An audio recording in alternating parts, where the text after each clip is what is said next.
Hello everybody, and welcome to the first video on this channel. My name is Ben, and I will be the host on Creepshow for the foreseeable future.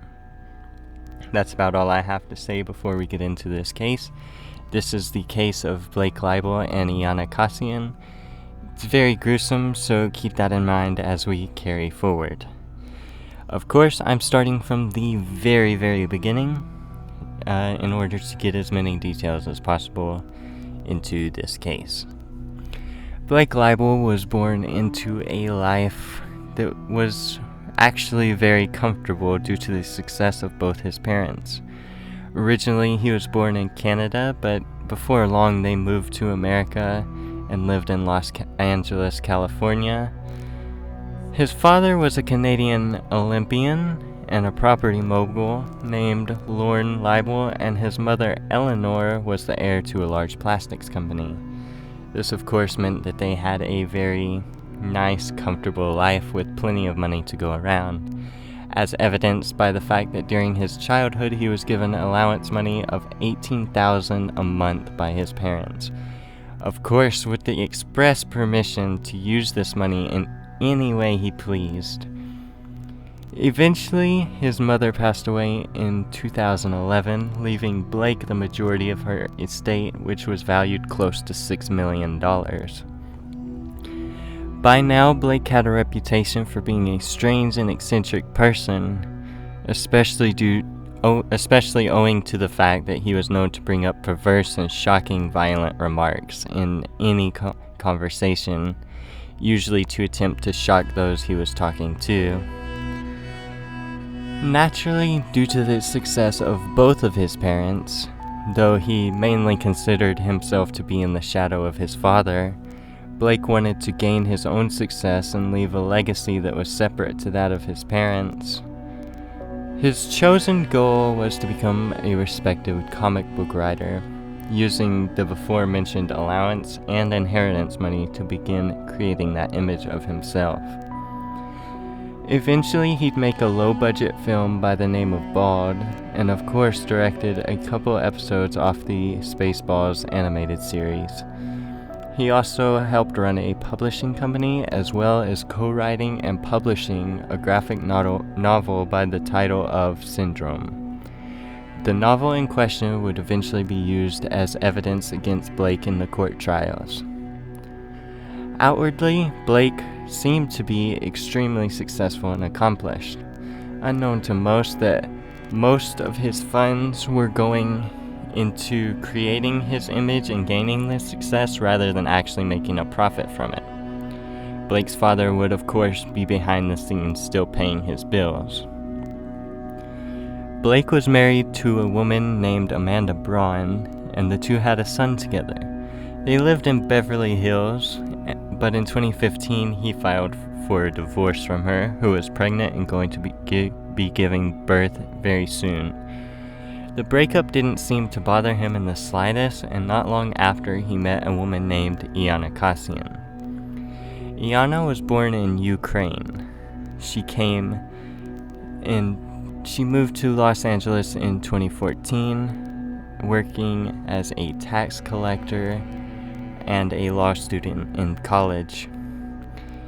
She was hoping to make a break as a model by moving to Los Angeles to create a better life for herself, and it was here that she met and started to date Blake in 2015. Things moved rather fast for the couple. In the same year they became engaged, and a couple months after that Iana was pregnant.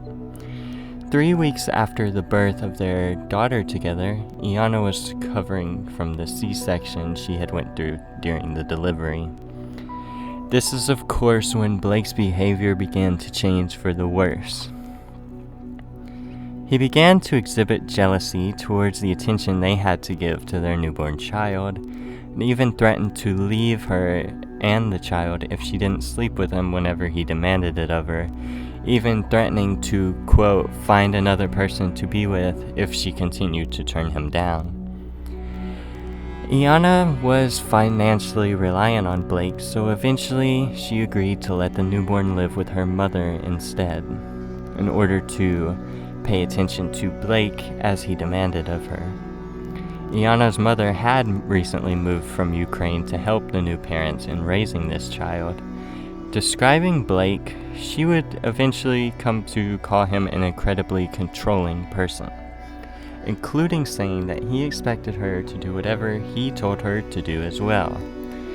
In mid-May of 2016, there was a charge against Blake.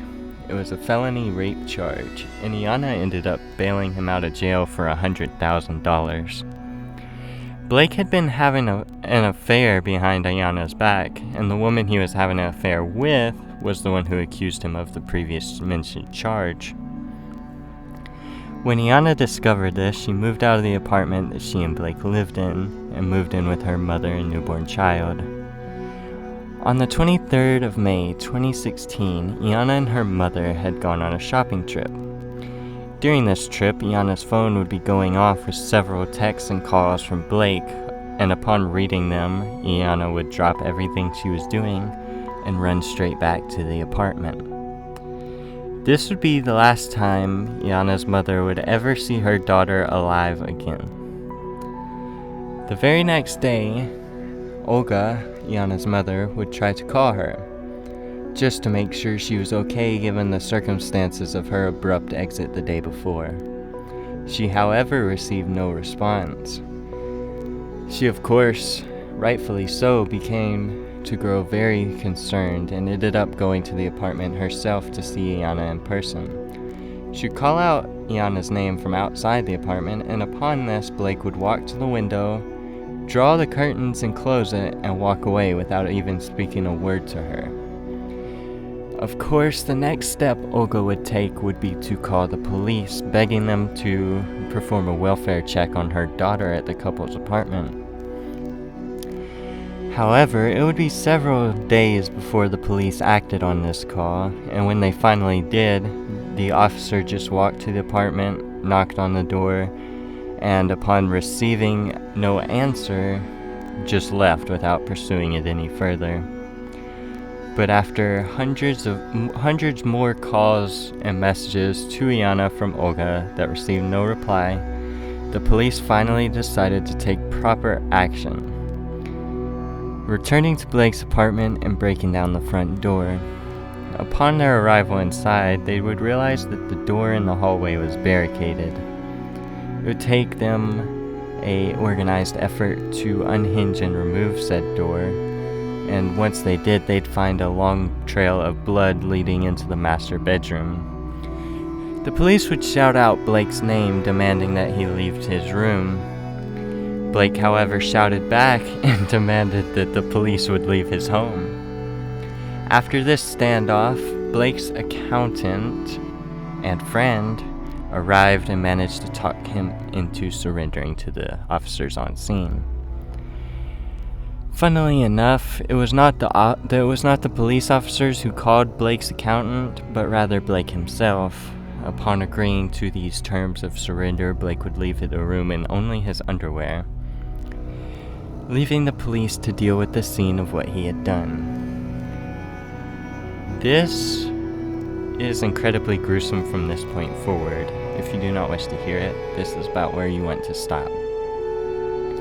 Ready? Okay. Iana's lifeless body was in the master bedroom. The injuries she suffered were incredibly gruesome, as I stated before, and they were as follows. Her scalp was removed from the eyebrows all the way to the back of her head and appeared to have been scraped off of debris and cleaned. Almost all the skin on the right side of her face had been torn and sliced off to the point where the surface of her skull was visible when looking at her. She also had cut and bite marks all over her body, as well as her left ear being, notably, entirely missing. The confirmed cause of death was severe blood loss due to torn arteries and veins. The doctor examining her body stated that she was alive during the torture she endured due to the evidence of tissue samples showing signs of hemorrhaging. In total, over 80% of her face and scalp were removed, and more than half of the blood in her body was drained, leaving no blood in her heart, veins, or arteries. The doctor noted that the sheer amount of blood loss was strange, and he worked out that Blake had to have placed her in a bath with her head low and feet elevated, then ran cold water over her scalped head, the water washing away the blood and stopping the healing process. It would have stopped the blood flow. She also had wounds from defending herself on her right arm and both her hands, meaning that Iana did her best to fight back against the atrocity committed towards her. Police investigating the property further found that Blake had set out 11 trash bags waiting for disposal, inside those being bloody sheets, chunks of Iana's hair and chunks of her flesh, and of course, the missing ear. On the right side of Blake's bed, they found a razor blade and a knife. Even more searching in the apartment would lead them to finding chunks of Iana's skin scattered everywhere. She was found to have endured approximately 8 to 9 hours of torture before succumbing to her injuries. During the trial, the prosecution team used Blake's prior mentioned novel against him, citing it as evidence due to containing depictions of naked women covered in blood, which I will not show in the video, as well as the inclusion of a character who is a serial killer who hung people from their ankles and slashed their throats, draining them of blood. However, Blake wasn't the only writer of the comic, and the others involved actually had written most of the novel on their own, but it's assumed that he did take inspiration from the content within it. Blake pleaded not guilty, but thankfully was pronounced guilty and sentenced to life within prison with no possibility of parole, managing to dodge the death sentence only because the prosecution team didn't see a point in pursuing it, citing that there are hundreds of people on death row and nobody had been put to death there for over a decade. In February of 2019, a Californian judge ordered Blake to pay Iana's family $42 million. Blake and Iana's daughter is now still in the care of her grandmother and resides in Ukraine with her. This case is considered by the police force to be considered one of the most brutal and gruesome in West Hollywood history. One of the forensic pathologists who examined Iana had said something along the lines of, "I have never seen anything like this before, and I doubt that any forensic pathologists in this country or abroad have ever seen anything like this outside of maybe wartime. It's extremely rare." And there you go. That's the case of Blake and Iana Kasian. He actually got a nickname for this killing, going as the West Hollywood Vampire, which sounds a lot like a serial killer name, which thankfully he was not, as he only did one kill that we know of. If you enjoyed this video, please consider subscribing. I'm new to this, and they can only go up in quality from here. Thank you for watching. I'll see you on next time.